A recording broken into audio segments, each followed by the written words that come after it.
The first thing my father said after I was erased from my parents' $1.5 million family trust was, "You never needed us anyway."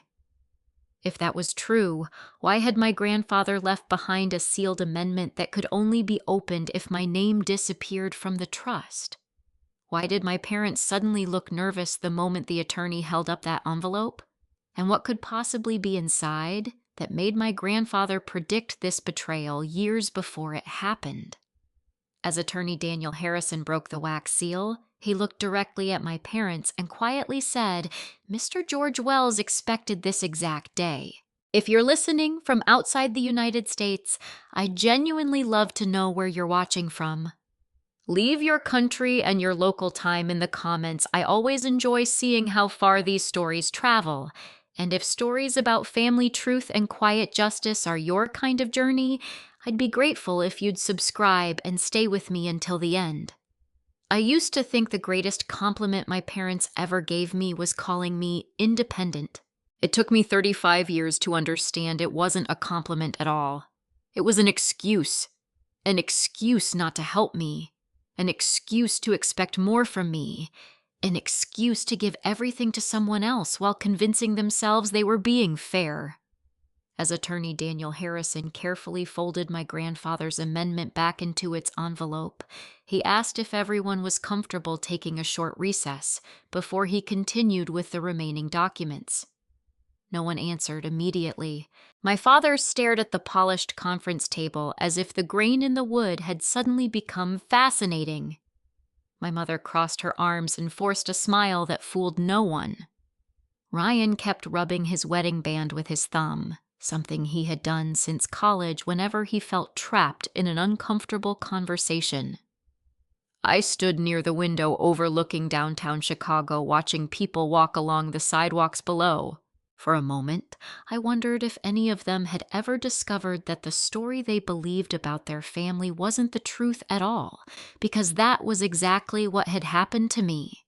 Not in one afternoon, not because of one trust, but over decades. Growing up in Naperville, Illinois, I was the child who never seemed to cause problems. My younger brother Ryan was 4 years behind me. He was funny, outgoing, the kind of kid teachers remembered, the kind of son who could charm his way out of almost anything. I wasn't like that. I liked numbers, organization, predictability. When I was 12, I had already started keeping a notebook where I tracked every dollar I earned from babysitting and tutoring neighborhood kids. My father used to laugh. "Molly's running a Fortune 500 company with $48. Everyone laughed, including me. Back then, it sounded affectionate. Looking back, I realize almost every joke in our house had a hidden message. Ryan was adventurous. I was responsible. Ryan needed opportunities. I could figure things out. Ryan deserved another chance. Molly would be fine. That sentence followed me everywhere. She'll be fine. When Ryan failed algebra, my parents hired him a private tutor. When I struggled through advanced calculus after catching pneumonia, my father patted my shoulder. "You've always been good at teaching yourself." When Ryan wanted to join a travel baseball team, the family paid thousands in tournament fees. When I was accepted into a summer accounting program in Boston, my mother smiled apologetically. "I'm sure you'll find a scholarship." I did. Every single time. At 16, I received a merit scholarship for college entrance preparation. At 18, I earned enough scholarships to cover most of my tuition at the University of Illinois. The remaining expenses, I covered them myself. I worked evenings, weekends, tax season internships, campus bookkeeping, anything that kept me from asking my parents for money. Not because they refused, because I stopped expecting them to say yes. One Thanksgiving during my sophomore year of college, Ryan was talking excitedly about transferring to a private university. "It costs a fortune," he admitted. Dad smiled. "We'll make it work." I remember looking up from my mashed potatoes. Dad laughed. "Family helps family." It was such a normal sentence that nobody questioned it. Except now, I remembered something else. 3 months earlier, I had called my parents because my apartment water heater had burst. Replacing everything ruined by the leak was going to cost nearly $2,000. Dad's answer had been immediate. "I wish we could help, sweetheart, but money's tight." I apologized for even asking. At Thanksgiving, apparently money wasn't tight anymore. Not for Ryan. After graduation, I accepted a position at a regional accounting firm in Chicago. The hours were brutal. During tax season, I practically lived at the office, but I loved the work. Numbers made sense. People rarely did. Within 6 years, I earned my CPA license. By 32, I was supervising audit teams for corporate clients. The promotions came slowly but honestly. Every raise felt earned. Every achievement belonged to me. Whenever relatives complimented me at family gatherings, my parents responded almost automatically. "Molly's always been self-sufficient. She never asks us for anything. We're proud she doesn't depend on anybody." People smiled. I smiled too. Only now do I understand what those words really accomplished. They erased every sacrifice. They made it sound as though I had simply preferred doing everything alone. I hadn't. I had adapted. There's a difference. Ryan's life looked very different. He changed majors twice, dropped out of graduate school, started a landscaping business that lasted 14 months, then opened a fitness studio. That closed during the pandemic. Afterward, he worked in commercial sales. Each transition came with another conversation around my parents' dining table. "He just needs a little help getting back on his feet. It's temporary. He's under a lot of pressure." I never argued. Not because I agreed, because every discussion ended exactly the same way. "Molly, you understand." And I did. At least I thought I did. Until years later. Around the time I turned 28, my parents called me one Sunday evening. Dad sounded embarrassed. "The roof has to be replaced sooner than expected." Mom quickly added, "Insurance isn't covering enough." I asked how much they needed. Dad hesitated. $20,000. It was almost every dollar I'd managed to save beyond my emergency fund. Still, I wired the money the next morning. Dad promised they'd pay me back within 12 months. "We'll never forget this." I believed him. A year passed. Nothing. Then another. Eventually, I stopped asking. Whenever repayment almost came up, something happened. Ryan needed help with closing costs. Mom needed surgery. Property taxes increased. There was always another emergency, another reason, another promise. I kept telling myself they were my parents. Families don't keep score. That was something my mother often said. Love isn't a ledger. Funny. Coming from a family that always seemed to know exactly what everyone owed them. My grandfather George never commented directly. He wasn't confrontational. He preferred asking questions. One afternoon, about 4 years before he died, he invited me to lunch after one of my audit engagements. We met at a quiet diner he'd loved for decades. He stirred his coffee without drinking it. Then he looked at me over his glasses. "Molly." "Yeah. Have your parents ever repaid that loan?" I blinked. "I don't really keep track." He smiled gently. "That's not what I asked." I looked down. "No?" He nodded once, then changed the subject. At the time, I thought he was simply curious. Now I realize he already knew the answer. He just wanted to know whether I was willing to admit it. Over the next few years, similar conversations happened. Never dramatic, never obvious. Once, he asked whether my parents still borrowed money from me. Another time, he wondered whether I had copies of my bank transfers. I laughed. "Grandpa, you're acting like an investigator." He smiled. "Old men notice things." I remember teasing him. You don't trust your own son." He looked out the restaurant window for a long moment. Finally, he answered quietly, "I trust facts more than assumptions." At the time, it felt like one of Grandpa George's strange sayings. Now, sitting in Daniel Harrison's conference room after hearing I had been completely excluded from my parents' trust, those words echoed differently. I trust facts more than assumptions. It sounded less like advice, more like preparation. Daniel returned carrying another leather portfolio. He placed it beside the sealed envelope my grandfather had left behind. "I think," he said carefully, "before we continue reading Mr. Wells' amendment, everyone should understand that he spent several years preparing for the possibility that today might happen." My father's face tightened. "What exactly does that mean?" Daniel didn't answer immediately. Instead, he unlocked the brass clasp on the portfolio. Inside were several neatly labeled folders. Each one carried my grandfather's handwriting. Loans, transfers, correspondence, personal notes. And beneath all of them sat a smaller envelope with a handwritten instruction. "Do not open until Molly understands why I kept asking about the money." No one in the room spoke, not even my father. No one reached for the smaller envelope.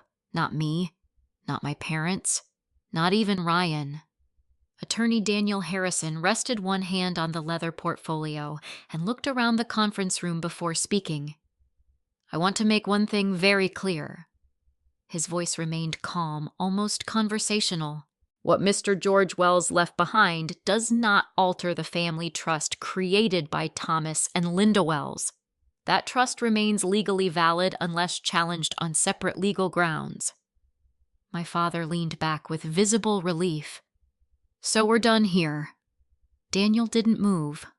"No." He slid a single sheet of paper across the polished table. "We're only finished discussing the trust." He tapped the page once. "Now we're beginning a completely different legal matter."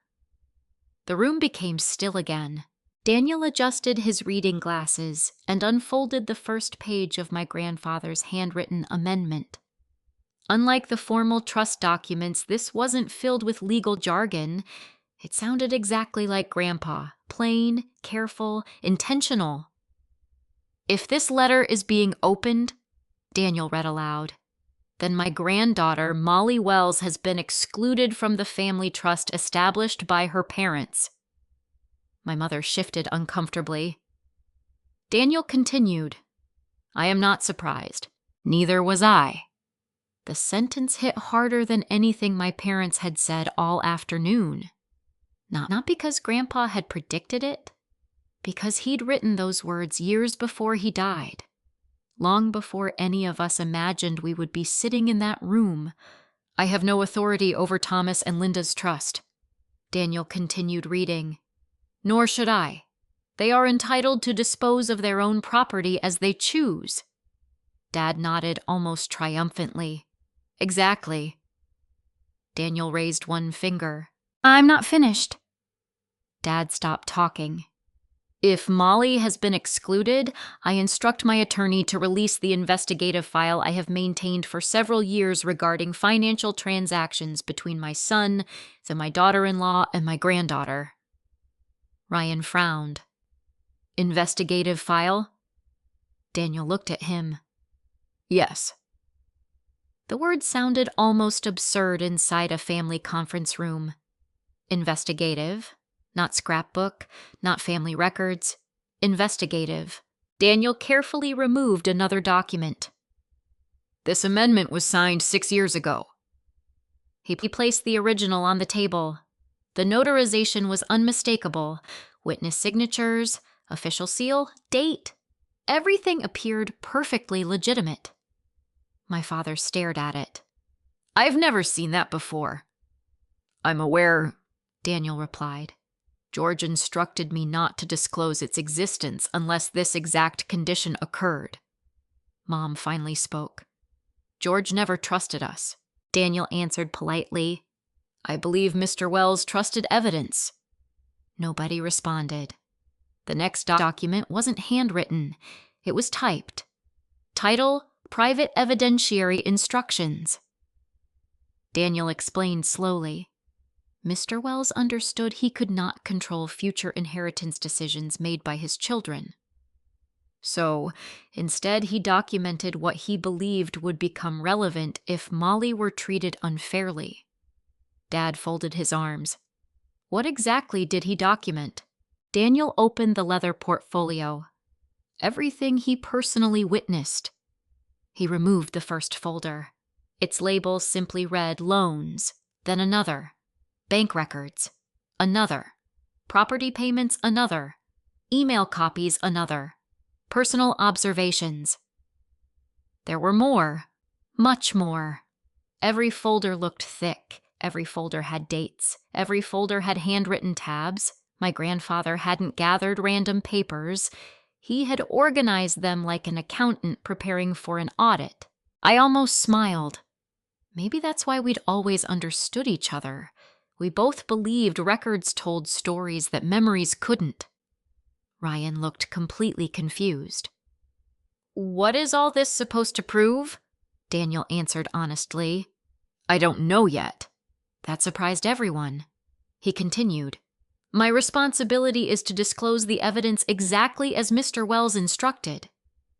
The conclusions belong to the people reviewing it.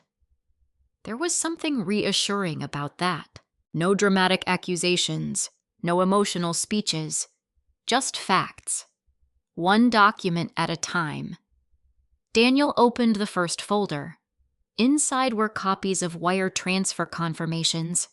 Not originals, certified bank copies. He slid one toward me. Immediately, I recognized it. $20,000, my transfer, the roof loan. Date, amount, receiving account. Everything matched my memory, except for one detail. Attached behind it was another bank statement. Same week, same account, different transaction. 36 hours after receiving my money, my parents transferred almost the entire amount into an investment account. I frowned. The roof wasn't paid. Daniel remained careful. I haven't reached that conclusion. He turned another page. 3 weeks later, another transfer. From the investment account. To a contractor. The roof had eventually been replaced, but not immediately. The money had sat invested first. Only for a few weeks. Still, that wasn't what my parents had told me. Dad noticed where I was looking. It doesn't matter. His voice sounded defensive. We used the money where we needed it. I looked at him. You told me the roof couldn't wait. It couldn't. Then why did you invest the money first? He hesitated. It was temporary. Temporary. That word again. It had explained almost every financial decision in our family. Temporary. Daniel closed the folder before the conversation could become an argument. This file isn't intended to judge isolated transactions. Then why include them? Ryan asked. Because patterns matter. As a CPA, I couldn't have agreed more. Individual entries rarely revealed much. Patterns revealed everything. Daniel opened another folder. Property payments. He removed a spreadsheet created entirely by Grandpa George.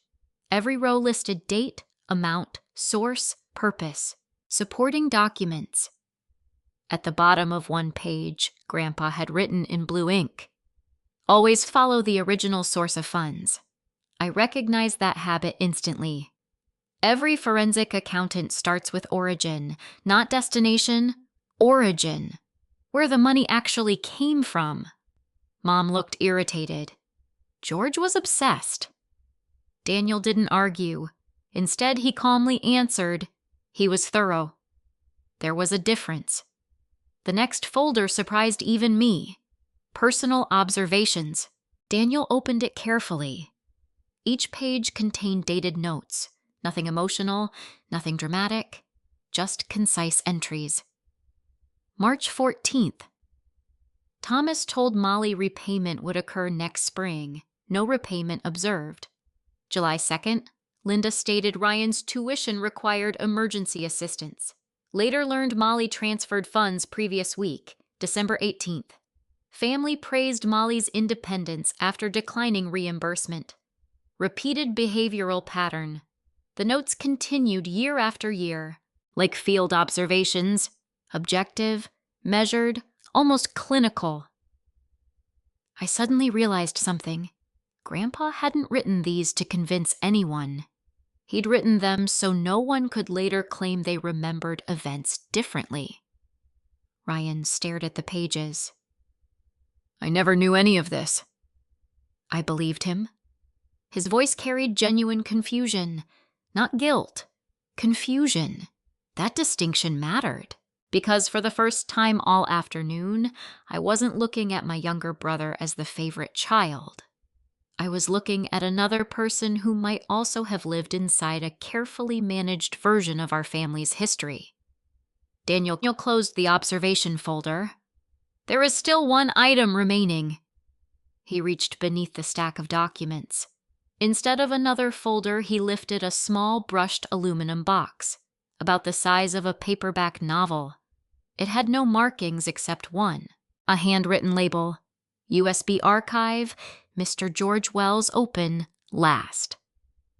My father immediately leaned forward. What's on that? Daniel looked directly at him. I honestly don't know. You've never opened it. No. You had access. I had instructions. He slid the metal box into the center of the table. The password was sealed separately. Sarah Collins quietly handed him another tiny envelope. It contained only 6 handwritten words. The truth begins with the money. Daniel looked up. I believe, he said, it's time we see exactly what Mr. Wells wanted us to find. He connected the USB drive to his laptop. The screen flickered. A single encrypted folder appeared. Its title made my stomach tighten. Follow the money. Daniel Harrison entered the password exactly as my grandfather had written it. No dramatic countdown, no hidden video, no mysterious message. Just an encrypted archive that quietly unlocked. Several folders appeared on the screen. Each one was labeled with a year. Then one final folder. Master Ledger. Daniel glanced at me. I think your grandfather organized this for someone who understands accounting. I almost laughed despite everything. That sounds like Grandpa. He nodded once. I thought you might say that. He clicked the master file. A spreadsheet opened. It wasn't flashy, no color coding, no charts, just rows, dates, descriptions, dollar amounts, account numbers, reference documents, hyperlinks, everything an auditor dreams about. Everything a dishonest person fears. I leaned closer. The first thing I noticed wasn't the numbers, it was the title. Financial transactions involving Thomas Wells, Linda Wells, and Molly Wells. Prepared by George Wells, verified through supporting documents. My grandfather hadn't guessed. He had documented. There was a tremendous difference. Daniel enlarged the screen. The first section was called Personal Loans from Molly. The entries stretched for pages. I had forgotten some of them. $5,000 to help with unexpected medical bills. $3,000 for property taxes after Dad retired. $8,000 for Ryan's business equipment. $20,000 for the roof. $6,000 when Mom said their furnace failed. $10,000 after Ryan's fitness studio struggled during the pandemic. Every transfer included date, bank confirmation number, receiving account, reason provided to Molly, expected repayment, repayment status. Nearly every line ended with the same 2 words, outstanding balance. I swallowed. I had known they still owed me money. I had never added it together. Grandpa had. Daniel highlighted the final cell. Total outstanding $600. No one spoke. Not even Ryan. Dad finally cleared his throat. We always intended to repay her. Daniel remained composed. I understand. Dad looked relieved for half a second. Then Daniel added, intentions don't appear on bank statements. Silence returned. Emily Carter arrived 20 minutes later. She was the forensic accountant my grandfather had specifically named in his amendment. She looked to be in her early 40s, carrying nothing but a laptop and a legal pad. Daniel introduced us. Molly, this is Emily. She smiled warmly. I've heard a great deal about your grandfather. You knew him, professionally. He retained me 3 years before he passed away. That surprised everyone. Dad frowned. He hired a forensic accountant. Emily nodded. He wanted independent verification. My mother's voice sharpened. Verification of what? Emily answered without emotion. Financial records. She connected her laptop to the conference room monitor. I didn't create these documents, she said. I verified them. That distinction mattered. She wasn't defending my grandfather. She had audited his work, exactly the way an outside accountant reviews another accountant's records. Professional, objective, independent. I immediately trusted the process. Emily opened another worksheet. Source of repayment claims. She looked toward my parents. I understand you've stated these loans were repaid, Dad answered confidently. They were. Emily nodded. Excellent. She clicked another tab. I searched every available bank statement provided over a 10-year period. Another tab. Every canceled check. Another. Every electronic transfer. Another. Every tax filing. She paused. I found no documented repayments. Dad shifted in his chair. We paid cash. Emily didn't argue. She simply asked, do you have withdrawal records matching those cash payments? No. Receipt signed by Molly? No. Contemporaneous notes? No. Witnesses? Dad hesitated. No. Emily typed something onto her legal pad, then looked back up. Thank you. That was all. No accusation, just documentation. Mom tried a different approach. Families don't usually exchange receipts. Emily smiled politely. That's true. Then she added, families also don't usually dispute $84,000. The room fell quiet again. She opened another folder. Property analysis.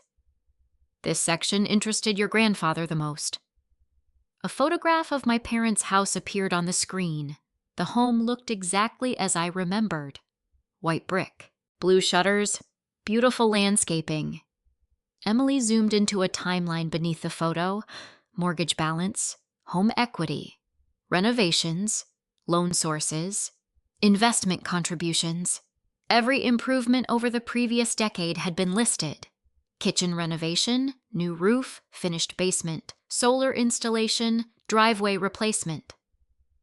Each project included funding sources. My eyes stopped on one particular line. Kitchen remodel funding source, temporary family loan, original source account, Molly Wells.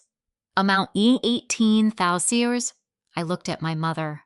You told me that was for medical expenses. She stared at the screen, then away from it. We changed priorities. I remembered that phone call perfectly. Mom had cried. She'd said her insurance deductible was overwhelming. I'd transferred the money before lunch. 2 months later, she'd proudly shown me their beautiful new kitchen. She'd smiled and said, your father found an incredible financing deal. I had believed her. Emily continued. The funds were legally yours once transferred. She looked directly at me. But the stated purpose documented in your emails does not match how the money was ultimately used. She opened another file. There was my email, subject medical expenses. Below it was Mom's message. We wouldn't ask if it weren't absolutely necessary. Then another document appeared, a contractor's invoice, Kitchen cabinets, countertops, custom island, same amount, same week, same money. No one had to explain anything. The documents spoke for themselves. Ryan buried his face in his hands. "Oh my God." Mom immediately turned toward him. "Ryan, listen to me." "No." He looked up. His voice was shaking. "Please don't." He wasn't angry. Not yet. He sounded devastated. "I thought," he whispered, "I thought Molly always volunteered." I looked at him.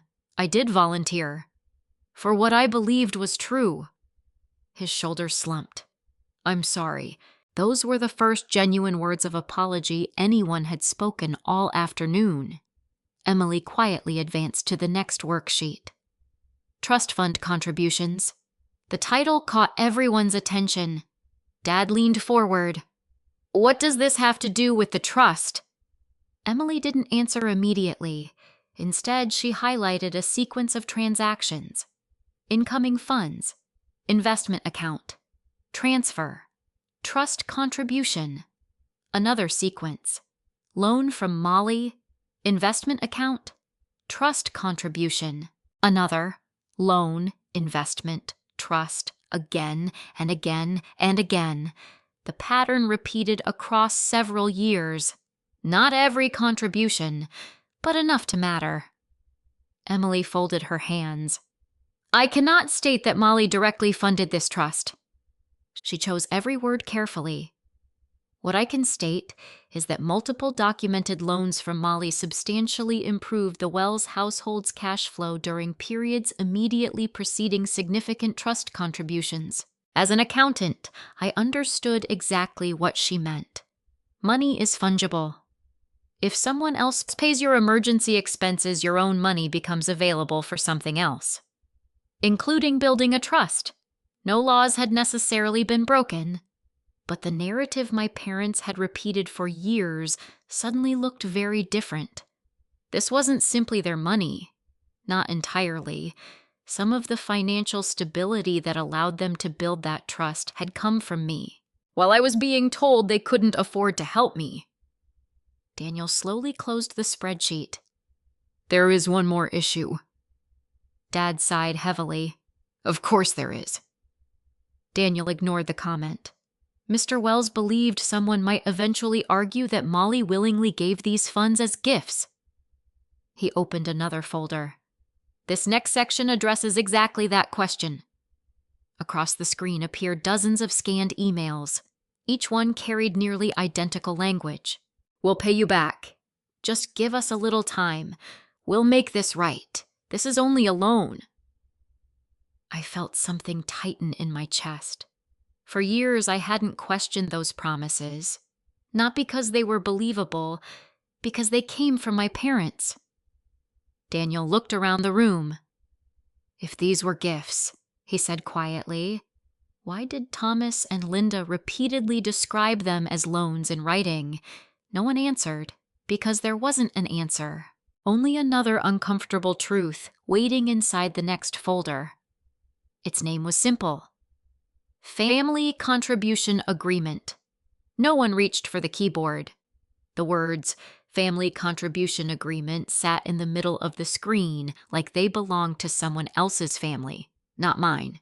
Because if there had been an agreement, I would have remembered signing it.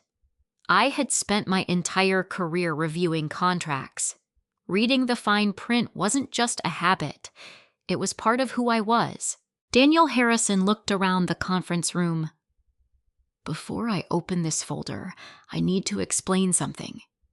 My father let out a frustrated sigh. "Another lecture. No." Daniel folded his hands. "A clarification." He looked directly at me. "Your grandfather wrote a note specifically about this folder." He picked up another page from the leather portfolio.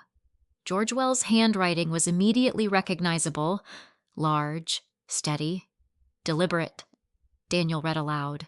"If Thomas or Linda ever claim Molly agreed to permanently finance Ryan or voluntarily surrendered repayment of these loans, verify every document independently before accepting that statement as fact." The room fell silent again. My mother looked offended. He actually wrote that. Daniel turned the page toward her. You may read it yourself. She didn't. Daniel clicked the folder. Inside were only 4 files, 1 Word document, 2 PDFs, 1 scanned notebook page. That was all. For something my grandfather considered so important it seemed surprisingly small, Daniel opened the Word document first. It wasn't a contract. It was a draft. Title: Proposed Family Contribution Agreement. The date caught my attention immediately. It had been created nearly 7 years earlier. Daniel scrolled slowly. The document suggested that if I wished to financially support Ryan's future business ventures, our parents recommended creating a written agreement outlining repayment expectations. I frowned. I've never seen this. I know, Daniel said. The metadata confirms it was drafted but never sent. Dad leaned forward. What metadata? Emily Carter answered. When electronic documents are created, they often contain information about when they were written, edited, and sometimes whether they were ever distributed. She pointed to the screen. This file was created. Pause. Saved. Pause. Printed once. Another pause. But never emailed. Never shared. Never signed. Never acknowledged. She looked toward my parents. It remained on 1 computer. Dad rubbed his forehead. I don't even remember that. Emily didn't argue. That's entirely possible. Daniel opened the next PDF. Meeting notes, prepared by Michael Porter, financial advisor. Now, Ryan looked confused. I know that name. So do I said. Michael Porter had managed some of Grandpa's investments for years. Daniel nodded. He also occasionally met with your parents. The note summarized a financial planning session. Halfway down the page, 1 paragraph had been highlighted by Grandpa. Recommended preparing written loan documentation for family transfers involving Molly Wells to avoid future misunderstandings. Beneath it was another sentence. Clients declined recommendation. I looked up. You told me paperwork wasn't necessary because we trusted each other. Mom's voice was almost defensive. We were family. Michael Porter recommended documentation. We didn't think we needed it. I stared at her. But you expected me to trust verbal promises every single time. She opened her mouth. Nothing came out. The second PDF contained something even more surprising. An email exchange. Michael Porter had written to my father after that meeting. Mr. Wells, as discussed today, I strongly recommend documenting all future financial assistance received from Molly. Repeated undocumented loans between immediate family members often become sources of misunderstanding during estate planning. Please let me know if you would like me to prepare a formal agreement. Regards, Michael Porter. Dad's reply arrived less than 20 minutes later. Thanks, Mike. We'll keep it within the family. No need to complicate things. Emily quietly enlarged the screen. There were no further replies. I leaned back in my chair.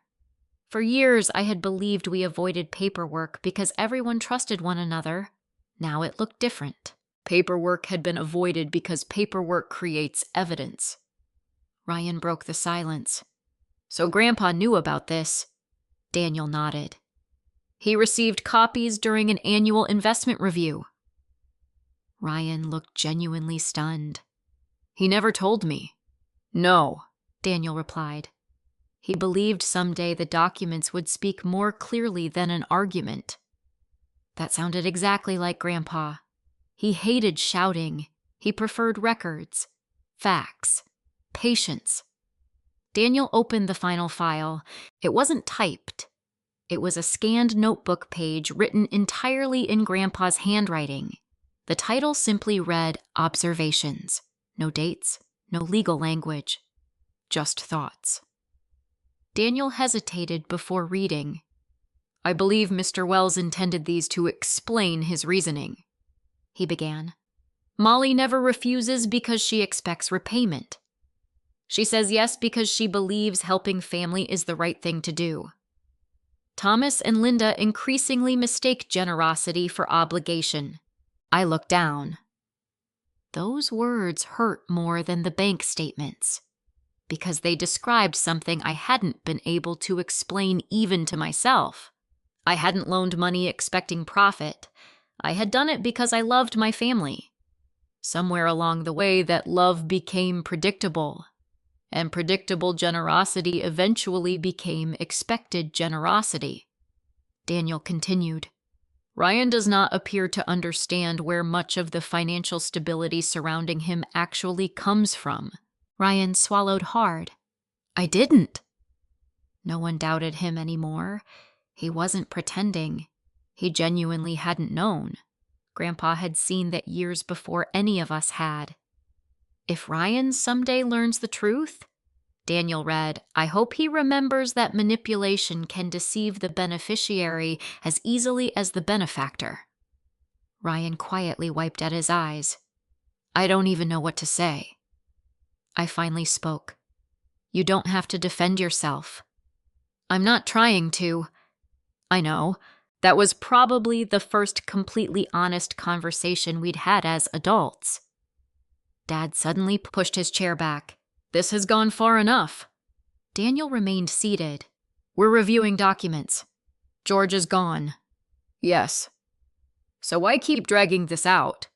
Daniel answered calmly. Because he asked me to. Dad laughed bitterly. No. He pointed toward me. Because she wants revenge. The accusation hung in the air. I looked directly at him. If I wanted revenge, I would have hired a lawyer months ago. He frowned. What? I've known for years that you weren't repaying me. His expression changed. I didn't sue. I didn't embarrass you. I didn't demand interest. I didn't even ask at family holidays. I took a slow breath. I came here believing today was about a trust. I glanced toward Grandpa's files. It turns out today is about something much older. No one interrupted, because everyone in the room knew I was right. The trust hadn't created the betrayal, it had exposed it. Emily Carter quietly closed the notebook scan. I've completed my review of the documents Mr. Wells asked me to verify.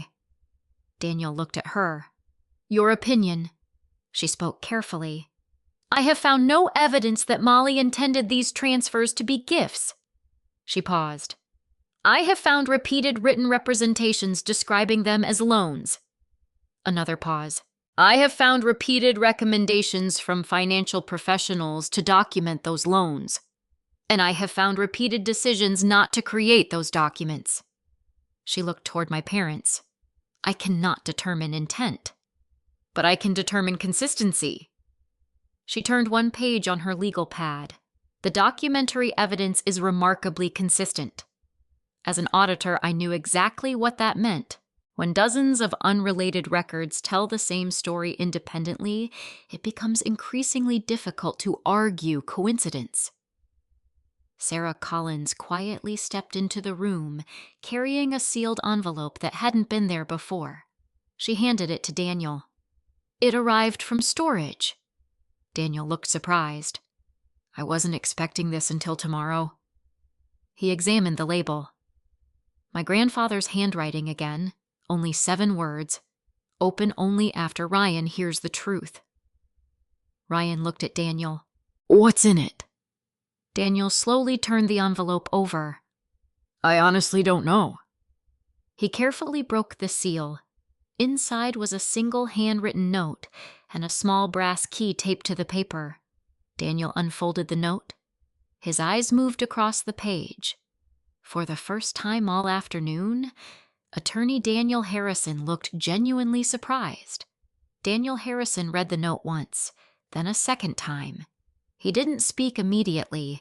That alone made my stomach tighten. Throughout the afternoon, he had remained composed, methodical, almost impossible to surprise. Now he simply stared at my grandfather's handwriting. My father finally lost his patience. What does it say? Daniel looked at Ryan instead of answering. This message is addressed to you. Ryan blinked. To me. Daniel nodded. And according to Mr. Wells's instructions, it was not to be opened until after you had seen the financial records. He handed the folded page across the table. Ryan hesitated before taking it. I should read it out loud. I believe your grandfather intended everyone in this room to hear it. Ryan unfolded the paper. His hands were trembling. The handwriting was unmistakably Grandpa George's, neat, strong, even near the end of his life. Ryan took a slow breath. Then he began reading. Ryan. If you're reading this, it means 2 things happened. First, your sister was excluded from your parents' trust. Second, you've finally seen enough evidence to understand that the story you grew up believing was incomplete. Ryan stopped. He swallowed hard, then continued. I never blamed you. Children believe what the adults raising them choose to tell them. The responsibility belongs to the adults. My brother's voice cracked. He looked down for a moment before reading the next paragraph. But now that you're an adult, you have a choice your parents never had when they were young. You can continue protecting a comfortable lie, or you can help build an honest family. The room was so quiet that I could hear the air conditioner humming above us. Ryan folded the page halfway. I don't deserve this. I looked at him. What do you mean? I spent years benefiting from all of it. He gestured toward the folders. The money, the help, the opportunities. I never questioned where any of it came from. Emily Carter gently interrupted. Most people don't question the stories they've always been told. Ryan shook his head. I should have. You were 19 when your parents helped with your tuition. You were 23 when they helped launch your first business. Emily's tone remained calm. You weren't reviewing bank statements. You were trusting your parents. Ryan didn't answer, because there wasn't much left to say. Daniel picked up the brass key that had been taped to Grandpa's letter. This was inside the envelope. It was an ordinary-looking key. Nothing decorative. Just a small brass key with a stamped number. Dad frowned. A storage locker? I don't know. Daniel turned it over. There was one additional instruction. He checked the note again. Retrieve box 117 from First Illinois Safe Deposit Services. Mom immediately looked confused. George had another safe deposit box. Daniel nodded slowly. Apparently, I wasn't aware of it. That surprised everyone. If Grandpa had hidden something even from his attorney, it had to be intentional. Ryan looked at Daniel. Can we go today? Daniel checked his watch. If they're still open. Emily stood. I'll come. Dad frowned. Why? She answered simply. If additional financial records exist, they should be documented properly. He didn't argue, not because he agreed, because he knew arguing wouldn't change anything. 45 minutes later, the 5 of us walked into the downtown branch of First Illinois Safe Deposit Services. The building wasn't a bank, it specialized in secure document storage. A receptionist verified Daniel's identification, then examined the letter of authorization left by Grandpa. She disappeared into the vault. When she returned, she wasn't carrying a stack of papers.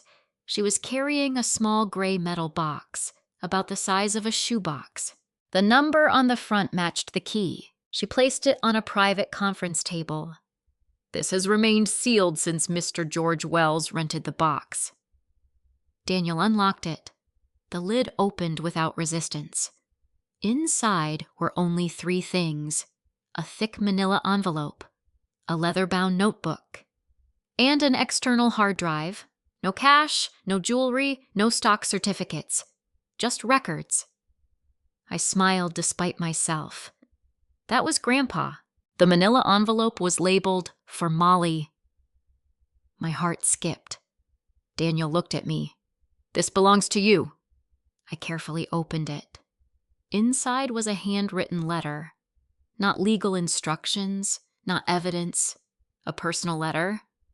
I recognized Grandpa's handwriting immediately. Molly, if you've reached this point, then you've probably spent hours looking at numbers. Before you look at another spreadsheet, I need you to remember something. None of this is your fault. I stopped reading, not because I couldn't continue, because no one had ever said those words to me about my family.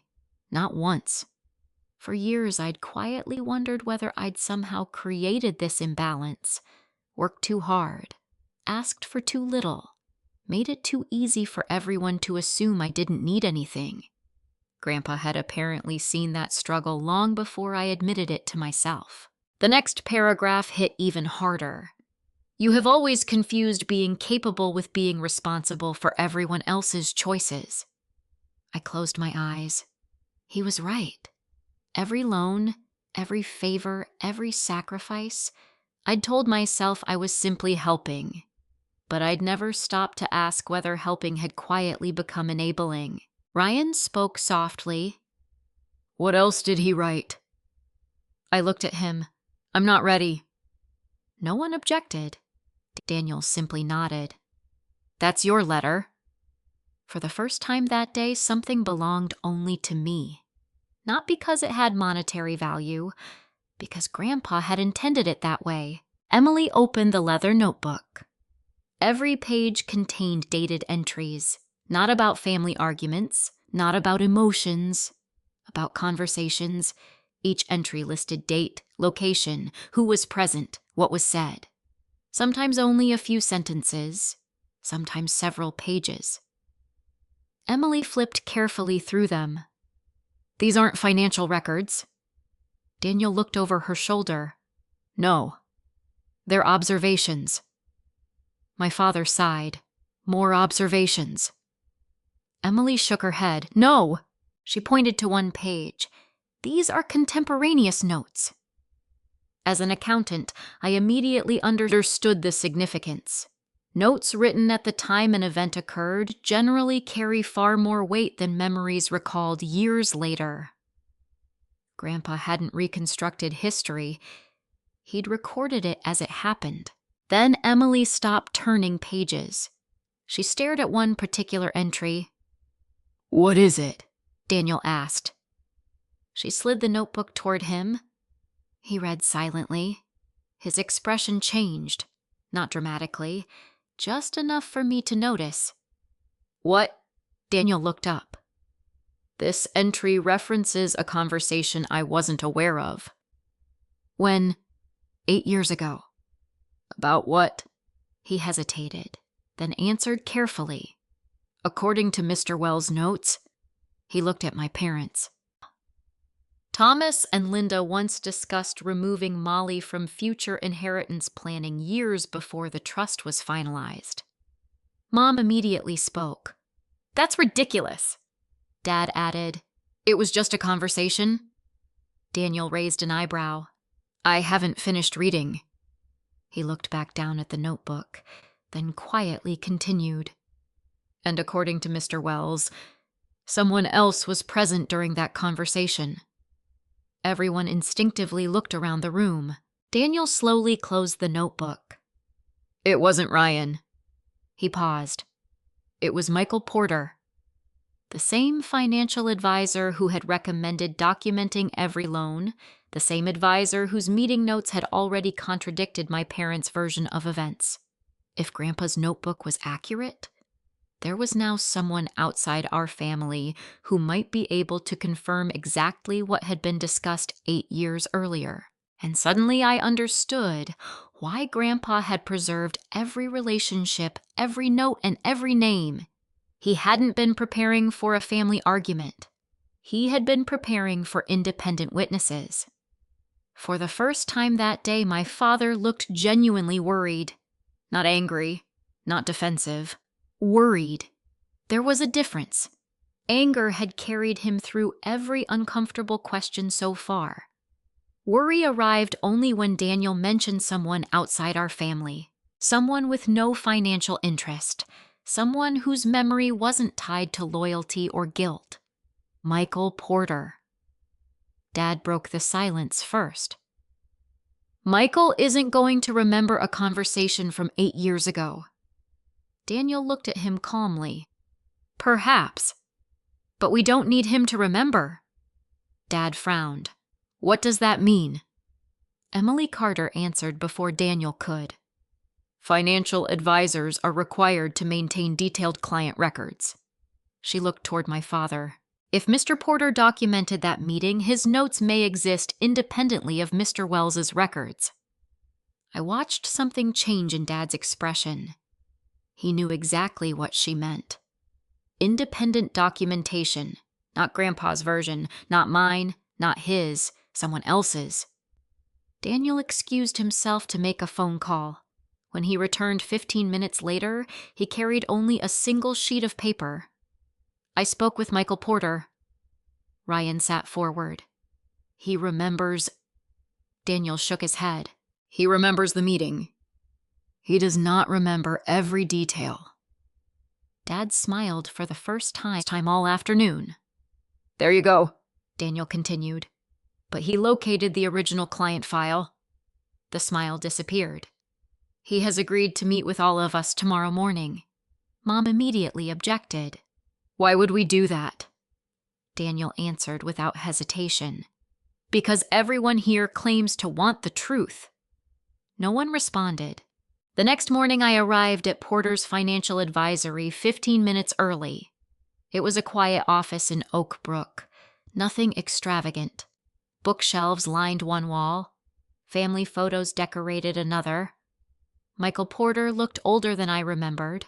More gray hair, reading glasses, the same calm voice. He shook everyone's hand, including my parents. No one seemed comfortable.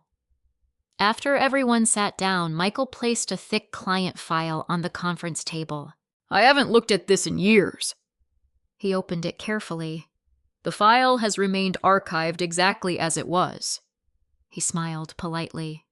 I assumed none of us would ever need it again. He removed several pages. Mr. Harrison explained the situation yesterday. I understand there's disagreement about financial support within the Wells family. Dad interrupted. There isn't disagreement. Michael looked at him. There appears to be. Then he continued. I'd rather let the record speak. I almost laughed. That sounded exactly like Grandpa. Maybe that was the way they'd trusted each other. Michael opened the first section. Meeting summary. 8 years earlier, participants Thomas Wells, Linda Wells, Michael Porter, George Wells, purpose estate and retirement planning.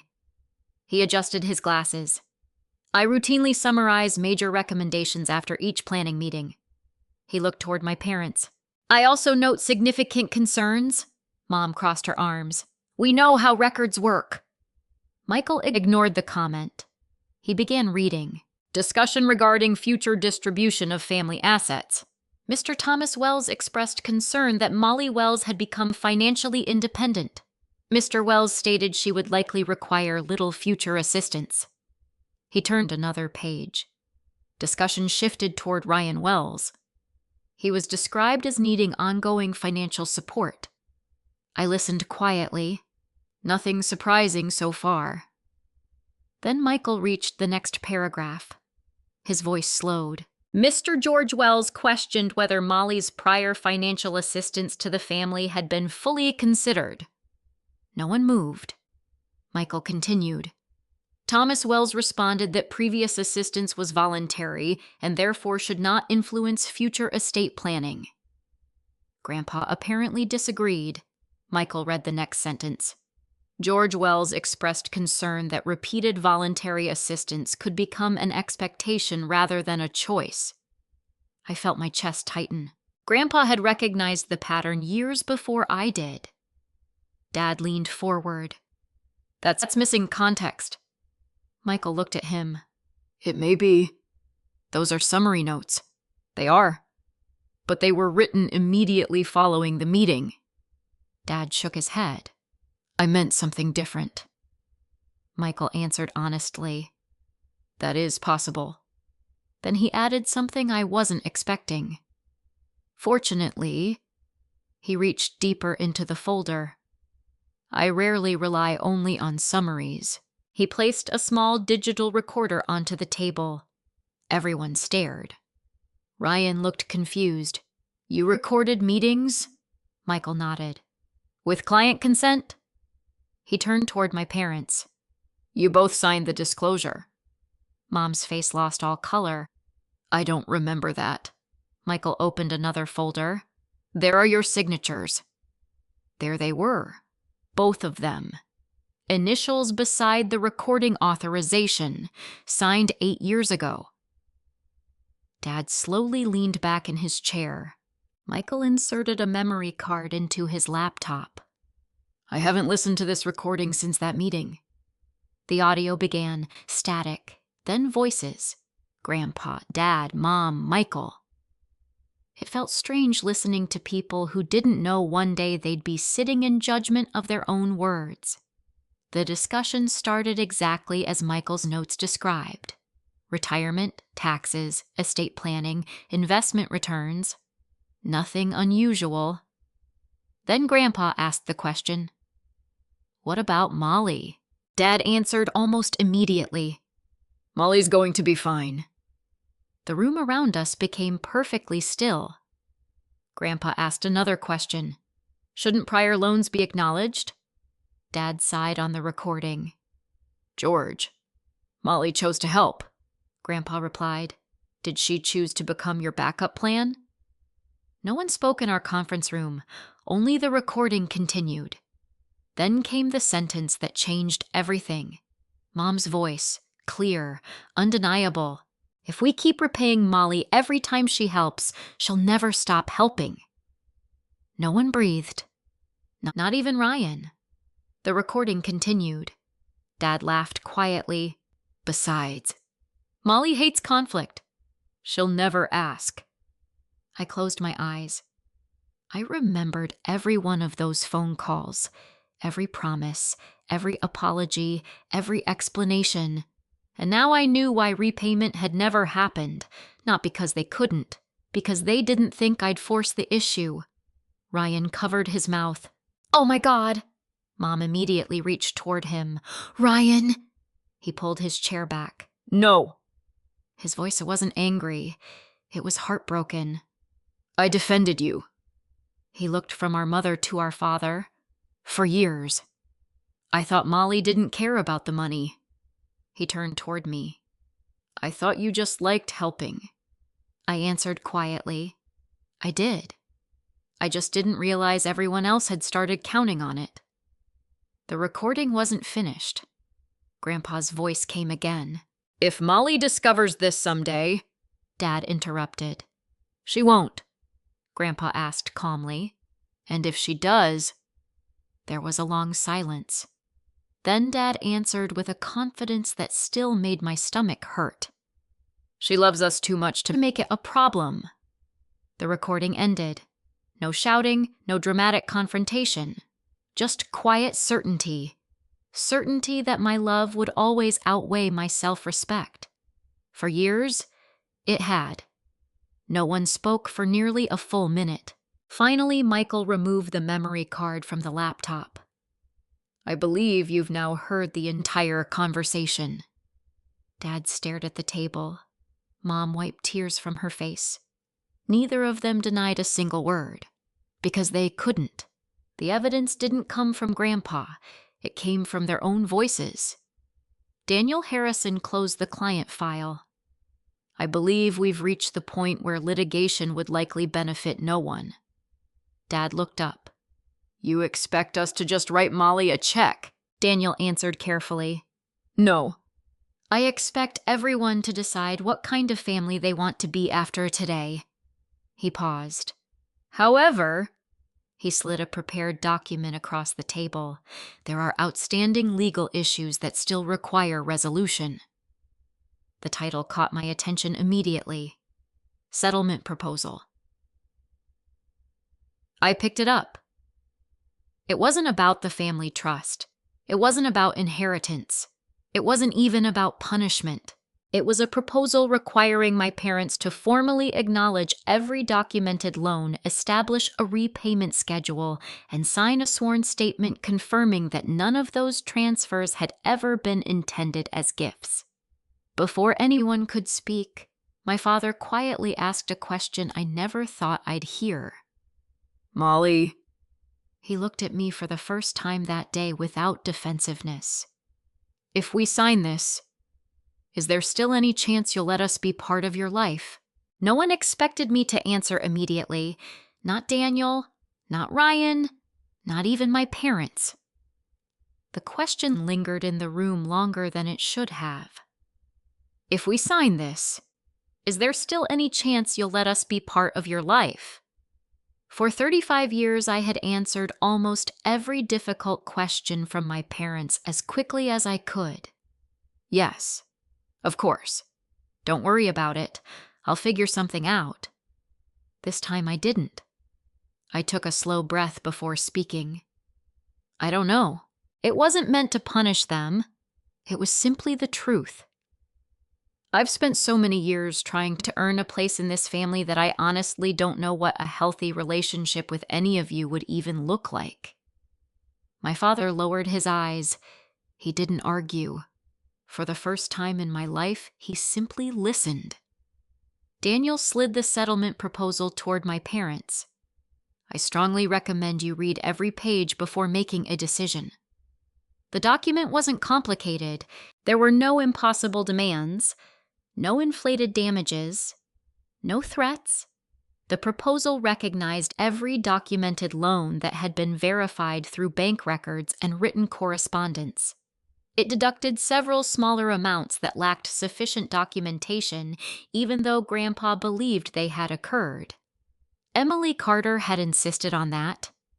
"If we can't independently support it," she had said, "it doesn't belong in the settlement." That mattered to me. I didn't want every dollar. I wanted the truth. The repayment schedule stretched over 5 years. No punitive interest, no attempt to strip my parents of their retirement, only repayment of what they had repeatedly promised to repay in the first place. The final section required one additional thing: a signed statement acknowledging that my financial support had never been intended as permanent gifts, and that the repeated promises of repayment had been genuine representations made at the time. It wasn't written to humiliate them. It was written to prevent history from being rewritten later. My mother finished reading first. She carefully placed the document back on the table. I never imagined... Her voice faded. She tried again. "I never imagined it would look like this when everything was written down." Emily answered gently, "That's one reason documentation matters. It removes memory from the equation." Mom nodded slowly. "I kept telling myself we were just trying to help Ryan." She looked toward me. "I stopped noticing what we were asking you to carry." I believed she meant it. That didn't erase the damage. But sincerity and accountability aren't the same thing. One begins healing, the other repairs harm. You need both. Ryan quietly pushed his chair back. "I need to say something." Everyone looked at him. He turned toward me first. "I've been thinking about Grandpa's letter." I nodded. "The part where he said I had a choice." He took a deep breath. "I don't want the money if it Came at the cost of pretending none of this happened." Dad looked startled. "Ryan?" He raised his hand. "No, Dad. You've talked for years." "It's my turn." No one interrupted him. "I can't undo what happened." "I can't give Molly back 20 years. "I can't change how you treated us differently." He looked down briefly before continuing. "But I can stop benefiting from a lie." Then he turned toward Daniel. "If Molly agrees, I'd like part of my future trust distributions redirected toward paying the settlement." The room became perfectly still. Dad looked almost offended. "That's unnecessary." Ryan shook his head. "No, it isn't. You spent years protecting me. You don't have to anymore." Daniel looked thoughtful. Legally, the trust remains yours. Ryan nodded. I understand. But after receiving distributions, I can voluntarily use them however I choose. Daniel smiled faintly. Yes, you can. Ryan looked back at me. I'm not doing this because I owe you. He paused. I'm doing it because Grandpa was right. I finally know where some of that stability came from. Tears filled my eyes before I realized they were there. Not because Ryan had offered money, because for the first time he wasn't speaking as the favored son. He was speaking as my brother. My father slowly removed his glasses. I failed both of you. No one answered. He wasn't asking for reassurance. He continued quietly. I kept telling myself Molly was stronger. He looked at me. You were. But I used your strength as permission. His voice grew softer. Every time something went wrong, I looked at Ryan because I thought he needed saving. I looked at you because I assumed you'd survive. He laughed once. It wasn't happy. It never occurred to me that surviving isn't the same thing as being cared for. I had imagined hearing those words for years. Strangely, they didn't feel victorious. They felt late. Very late. My mother reached into her purse and removed a folded envelope. I wasn't planning to do this today. She handed it to Daniel. It's a list. Daniel unfolded it. What kind of list? Linda looked embarrassed. Everything Molly ever gave us that I could remember. I frowned. You kept a list. She nodded. At first I wrote it down because I wanted to repay you. Her voice broke. After a while, I stopped updating it. Daniel compared the handwritten list with Grandpa's spreadsheet. Almost every amount matched. Even some transfers Grandpa hadn't documented independently appeared there. Emily leaned forward. This is significant. Dad looked confused. Why? Emily answered. Because it confirms that Linda herself considered these loans. If she believed they were gifts, she wouldn't have kept a repayment list. Mom quietly covered her face. I knew. She whispered the words so softly that we almost missed them. I knew they were loans. I just kept hoping we'd catch up later. Later had quietly turned into years. Years had turned into a decade. And eventually, hope became avoidance. Daniel placed Linda's handwritten list beside Grandpa's ledger. 2 separate documents, created years apart, without reference to one another. Yet they told almost exactly the same story. As an auditor, I knew what independent corroboration looked like. This was it, not because the numbers were identical, because they aligned where it mattered. Dates, amounts, purpose, intent. The evidence was no longer coming from one source. It was coming from many. Grandpa, the bank, emails, financial advisors, forensic analysis. My mother's own handwriting. The truth no longer depended on believing any one person. It stood on its own. Daniel gathered the papers into a neat stack. I think we've reached the point Mr. George Wells hoped for. Dad looked up. What point? Daniel answered quietly. The point where no one has to argue anymore. He closed the file. The documents are speaking for themselves.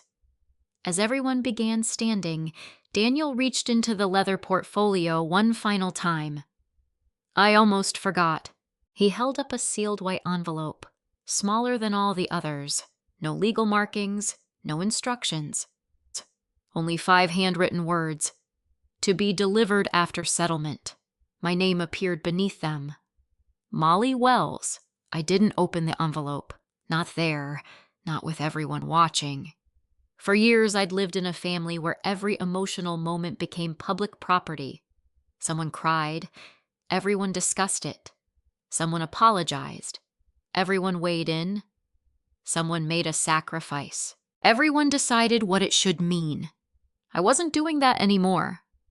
I slipped Grandpa's final envelope into my bag. I'll read it later. Daniel nodded approvingly. I think Mr. Wells would have respected that. No one objected. That simple decision felt strangely important. For perhaps the first time in my adult life, I chose what happened next instead of reacting to everyone else's expectations. 3 weeks later, we met again. This time, there was no dramatic evidence waiting on the conference table. No recordings, no hidden files, no sealed amendments, only paperwork. Settlement documents, repayment schedules, tax considerations, wire instructions. The atmosphere was quieter, not because everything had been repaired, because there was nothing left to hide. Truth has a way of changing the volume in a room. Once everyone knows it, people either begin speaking honestly, or they stop talking altogether. My parents had hired their own attorney to review the settlement. I appreciated that. Not because I wanted a fight, because I wanted everything done correctly. Their attorney, Rebecca Sloan, spent nearly 2 hours reviewing every supporting document. She asked questions, compared dates, requested additional bank confirmations, verified calculations. When she finally closed her binder, she looked at my parents. I don't see any benefit in disputing these amounts. Dad looked exhausted. So this is fair, Rebecca answered carefully. It's supported. As an attorney, she chose her words the same way Emily had. Not emotional, not personal, evidence first, opinion second. The final repayment amount was slightly lower than Grandpa's original estimate. A few older transfers couldn't be independently verified.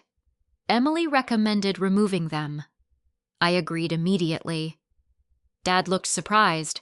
You could have insisted. I could have. Why didn't you? I looked at him. Because I only want what can be proven. He stared at me for several seconds, then quietly nodded. I should have expected that answer. The repayment schedule was reasonable. Monthly installments over 5 years. No penalty interest. No forced sale of their home. No attempt to embarrass them publicly.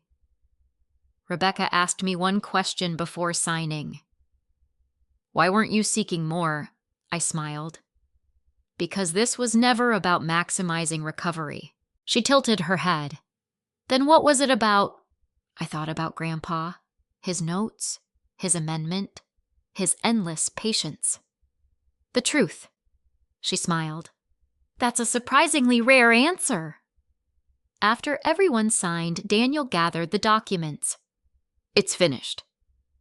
I expected to feel relief. Instead, I felt something quieter, like setting down a suitcase I hadn't realized I'd been carrying.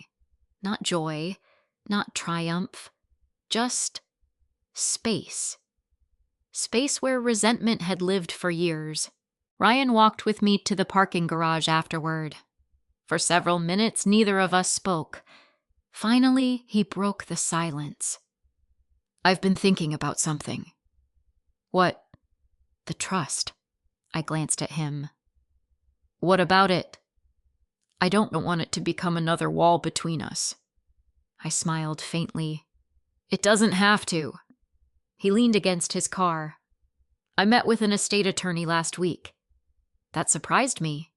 You did? He nodded. I updated my own estate plan. I laughed softly. You're 31. I know. But Grandpa taught me something. What?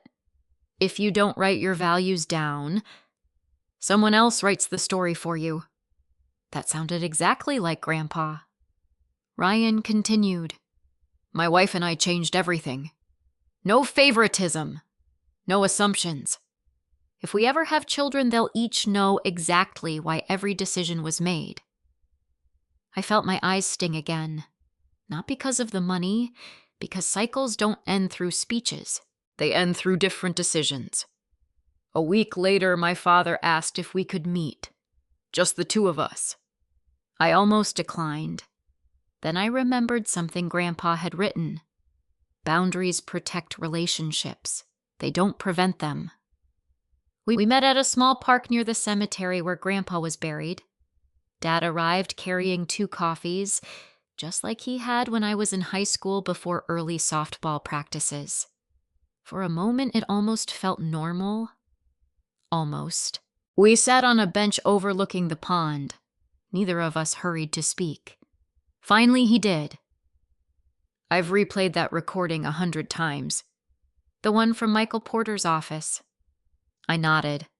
I don't recognize the man I was listening to, I answered honestly. I do. He looked at me. I've known that version of you for a long time. He lowered his head. I suppose that's worse. For several minutes, we watched ducks move slowly across the water. Then Dad asked quietly, "When did you stop asking us for help?" The question surprised me. I thought back. College. The apartment. Scholarships. Late-night shifts. The flooded apartment. The emergency dental surgery. The broken transmission. I realized there hadn't been one moment. It had happened gradually. I think, I spoke slowly, I stopped asking when I realized every request made Ryan's needs seem more urgent. Dad closed his eyes. I didn't know. I believe you. That wasn't the same as saying it hadn't happened. He reached into his jacket pocket and removed a folded piece of paper. I wrote something. You don't have to read it now. It isn't an excuse. It isn't asking for forgiveness. It's just, he struggled for the right word, accountability. I accepted it, but I didn't unfold it. Not yet. He smiled sadly. You learned that from your grandfather. I did. You don't have to read everything immediately. I smiled back. No, I don't. It was a small moment, but it felt different. For once, neither of us expected the other to perform emotionally on command. Before leaving, Dad asked one final question. Can I ask for one thing? What is it? If someday, if you're ready, I'd like another chance. I looked toward Grandpa's headstone in the distance, then back at my father. I can't promise what our relationship will look like. He nodded. I know. But I can promise this. I won't make decisions based on guilt anymore. I'll make them based on trust. And trust has to be rebuilt. He stood slowly. I understand. I believed he did. Whether that understanding would last, only time could answer. That evening, I returned home. My apartment felt unusually quiet. On the kitchen table sat the one envelope I still hadn't opened. The final envelope Grandpa had left for me. No legal instructions, no evidence, no amendments. Just 5 handwritten words, to be delivered after settlement. I carefully slid my finger beneath the seal. Inside was a single letter, and tucked behind it, a faded photograph I had never seen before. It showed Grandpa standing beside a much younger version of me. I couldn't have been more than 8 years old. On the back in his handwriting was one sentence. This was the day you first learned your worth could never be measured by what you gave away. I didn't remember that day, but somehow, Grandpa did. I didn't remember the photograph. I remembered the blue sweater I was wearing. I remembered Grandpa's old pickup truck. I remembered spending the afternoon at a county fair. But I couldn't remember why he had written those words on the back. This was the day you first learned your worth could never be measured by what you gave away. I turned the photograph over again.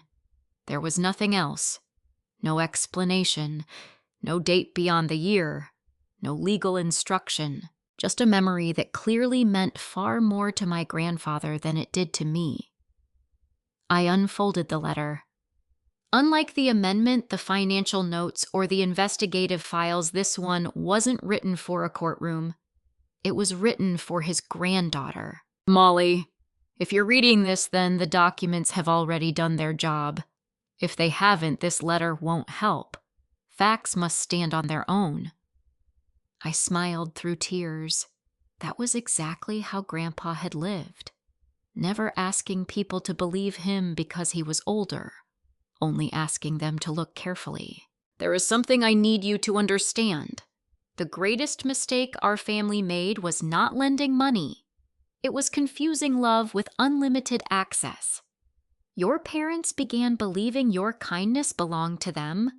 You began believing saying no would make you less worthy of love. Both beliefs were wrong. I read those lines twice.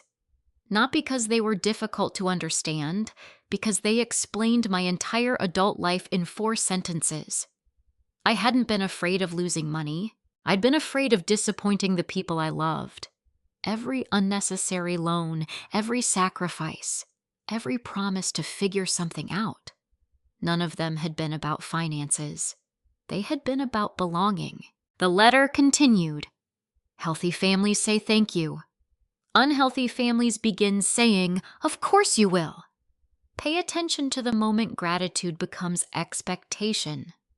That is where boundaries become necessary. I placed the letter on this kitchen table and stared out the window. Chicago was settling into another quiet evening. For the first time in months, there was nothing left to investigate, nothing left to prove, nothing left to uncover, only decisions about the future. Over the following months, my parents never missed a payment. Every transfer arrived exactly when the settlement required. No reminders, no excuses, no emotional phone calls asking for extensions. Sometimes accountability begins with something as ordinary as keeping a promise. Dad also wrote me once each month, never asking for money, never asking for forgiveness. Usually just sharing ordinary things. A photo of flowers blooming in Mom's garden, a recipe he'd finally learned to make, an article he thought I'd enjoy. For a long time, I didn't answer every letter. He never complained. He had finally learned that access was no longer automatic. It had to be earned. Mom surprised me in a different way. She started volunteering at a nonprofit that helped older adults organize their finances. One afternoon, she called. I think I finally understand why paperwork mattered so much. I laughed softly. What changed? I met a woman who loaned money to her children for 15 years. She paused. She couldn't remember what had been repaid. And neither could their Lois. Mom sighed. I kept thinking about you. I appreciated the honesty. I didn't tell her everything was forgiven, because it wasn't. But I thanked her for calling. Healing doesn't require pretending the past disappeared. It only requires that the past stop controlling every conversation. Ryan kept his promise too. He redirected part of each trust distribution toward helping our parents meet the repayment schedule. Not because I asked him, because he believed shared responsibility created healthier relationships than silent guilt. 6 months after the settlement, he invited me to dinner. Just me. No parents, no lawyers, no discussions about money. Halfway through the meal, he smiled. You know what's funny? What? This is the first time we've ever gone out together without talking about solving somebody else's problem. He was right. For years, our relationship had existed around family emergencies. Now we were simply brother and sister. It felt unfamiliar and wonderful. Nearly a year after Grandpa's amendment was opened, Daniel Harrison called. I have something for you. When I arrived at his office, he handed me a slim folder. The court has officially acknowledged that the settlement has been fully executed according to its terms. Everything had been completed exactly as agreed. No disputes, no defaults, no additional litigation. He smiled. Your grandfather would have appreciated that. So would I. As I stood to leave, Daniel asked one final question. Can I tell you something your grandfather said to me years ago? Please. Daniel leaned back in his chair. When he first brought me the amendment, I asked why he wasn't simply leaving you more money. I looked at him. What did he say? Daniel smiled. He told me money disappears faster than character. He paused. If Molly loses money, she can earn it again. If she loses confidence in her own judgment because her family keeps rewriting reality, that will cost her far more. I closed my eyes for a moment. That had been Grandpa's real inheritance. Not a secret account, not hidden property, not another trust. Confidence.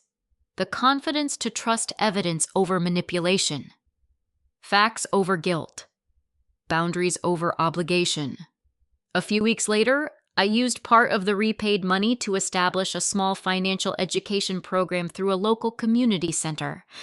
It wasn't grand, it wasn't national, it was simply a free monthly workshop for people trying to untangle money from unhealthy family expectations. The first session had 12 attendees, a young couple supporting aging parents, a retired teacher, a single father, a woman about my age who quietly waited until everyone else had left. She approached me with tears in her eyes. I thought I was the only one. I smiled gently.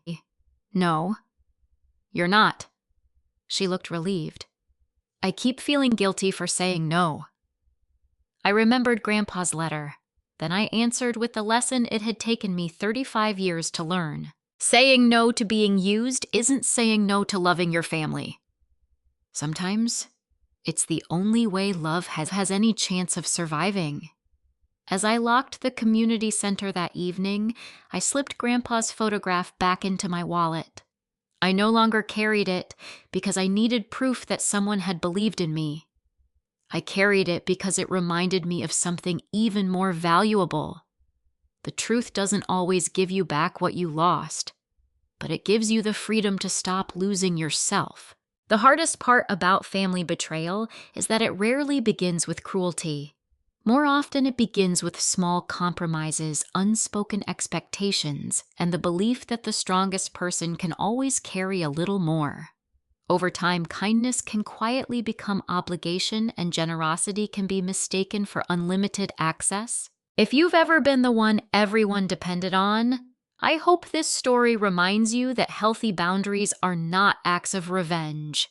They are acts of self-respect. Holding someone accountable is different from trying to punish them. In many cases, accountability is the only path that gives a relationship any chance to heal. Forgiveness is deeply personal. Some people choose it, others need more time. Either way, forgiveness does not require restoring the same level of access to your life, your finances, or your trust.